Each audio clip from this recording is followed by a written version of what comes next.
Sanatana Dharma, an elementary textbook of Hindu religion and ethics, narrated by Vaidyanathan.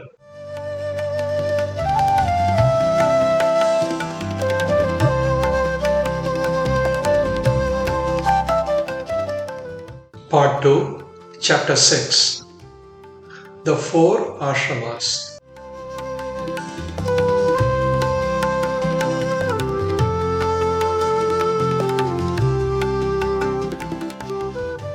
Nations do have characteristics just like individuals. In the old days, the Hindu nation was known for its order and balance.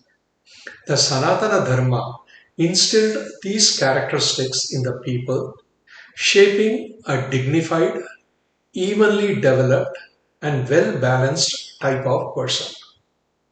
Sri Krishna emphasized this by saying, equilibrium is called yoga, highlighting the importance of balance and harmony in life. The Vedas offer a profound perspective on life, emphasizing that all things exist for the sake of the Atma, the self, and by its will. The Atma seeks to unfold its powers in the lower worlds and become the self-conscious ruler of the outer realms of dense matter, while always being the inner ruler, immortal. Being eternal, the Atma is not in haste and understands the importance of taking each experience in order, unfolding symmetrically and harmoniously. Ishvara, the Supreme Self, imposes this order on the lower kingdoms of our world. Just as the seed, root, stem, leaves, flower, and fruit succeed each other in due order, each having its place and beauty in its season, so too does Ishvara impose the stages of human life: infancy, childhood, youth, maturity, and old age. This sequence is inescapable and unchangeable. However, the unfolding Jivatma, clouded by the matter it has not yet mastered, often pushes irregularly in various directions, led by mana, dominated by kama. This results in grasping at things of one stage while still in another, hindering due evolution. The child wishes to be a youth, the youth an adult, and the old person grasps backward at the joys of youth. This disrupts the serenity of life and diminishes its usefulness. To counteract the mistaken eagerness and lack of balanced order, the great rishis indeed marked out definite stages in the life of the individual, from birth to death, and in the life of the Jivatma through myriads of births and deaths. These stages are four in each case. Ashramas. These are stages in the life between one birth and one death, serving as a resting places or dwellings. Varnas. These are stages in the life passing through countless births and deaths, also referred to as colors. This structured approach helps maintain balance and order, guiding the individuals through their spiritual and physical journeys. The ashramas are the four stages of life in Sanatana Dharma. 1. Brahmacharya, the stage of studentship, where one focuses on education and self-discipline. 2. Grihatsya, the stage of householder, where one takes on family responsibilities and contributes to society. 3. Vanaprastha, the stage of forest dwelling or seclusion, where one gradually withdraws from worldly duties and prepares for a more spiritual life. 4. Sannyasa, the stage of total renunciation or asceticism, where one renounces all worldly attachments and dedicates oneself entirely to spiritual pursuits. These stages guide individuals through a balanced and harmonious life, ensuring personal growth and fulfillment at each stage. Each stage of life has its own unique duties, and the person in a particular stage must not grasp at the special duties of the other three. The student, brahmacharya, should focus on learning and self-discipline, not on household responsibilities or ascetic practices. The householder, grihasya, should manage family and societal duties, not live like a celibate, recluse, or ascetic. The recluse, vanaprastha, should embrace seclusion and spiritual preparation, not seek the joys of household life. The ascetic, sannyasa, should fully renounce worldly attachments, not long for quiet attachments of the recluse. By fulfilling the duties and enjoying the pleasures appropriate to each stage, the jivatma, that is the individual soul, unfolds in an orderly manner. Disregarding the ashramas can delay this evolution. The essence of ashramas can still guide us today, even if the exact details of the ancient rules are not always practical in modern times. By understanding the fundamental duties of each stage, we can shape our lives in a balanced and orderly manner.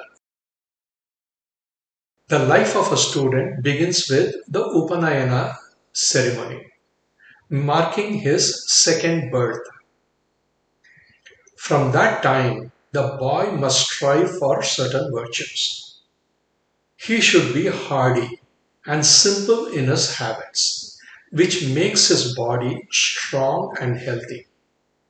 He achieves this by rising early, bathing, eating plain food in moderation, getting plenty of exercises, and avoiding luxurious and idle lounging. Compare this boy to one who lies in bed late, overeats sweetmeats and rich dishes, takes little exercise, and spends much time lying on soft pillows. The first boy is alert, strong, hard muscled, vigorous, and active, and will grow into a strong, healthy person. The other boy is heavy, flabby, fat, lazy, or too thin and weak, and will soon suffer from diseases. One must also strive for the virtues of industry, obedience, humility, and service. Youth is a preparation time of life, and industrious study to acquire knowledge is absolutely necessary for a useful person. Obedience is using the experience of elders to guide one's conduct, saving many troubles in early life. Only those who know how to obey are fit to rule later. Humility lifts a person quickly, as everyone is willing to share what they have with the humble. Service in the narrow circle of the family and school builds up the nature that will serve humanity. The student must be pure in thought and action, remaining celibate in mind and body. He should guard his thoughts. As a boy who does not think impurely will not act impurely. He should avoid thinking about sex and daydreaming. Only those who are pure in thought and body can enter household life unstained. The term brahmachari now almost exclusively means celibate. Premature aging, weakness, disease, and race decay result from student marriage, which is against ancient law. The household stage begins at marriage, after completing school and college, when one is ready to take on the duties and responsibilities of household life. This stage is the most important of all the ashramas because it supports all the others. The welfare of the family and nation depends on the householder, and their happiness and prosperity are in his hands. A good husband, father, master, and citizen is the noblest of men. The home is the school of unselfishness, compassion, tenderness, temperance, purity, helpfulness, prudence, industry, right judgment, and charity. The qualities that make a good householder, when shown to his own circle in house and state, are the same qualities that make a sage and saint when shown to all. The degradation of the ideal of the householder has made modern life petty and sordid.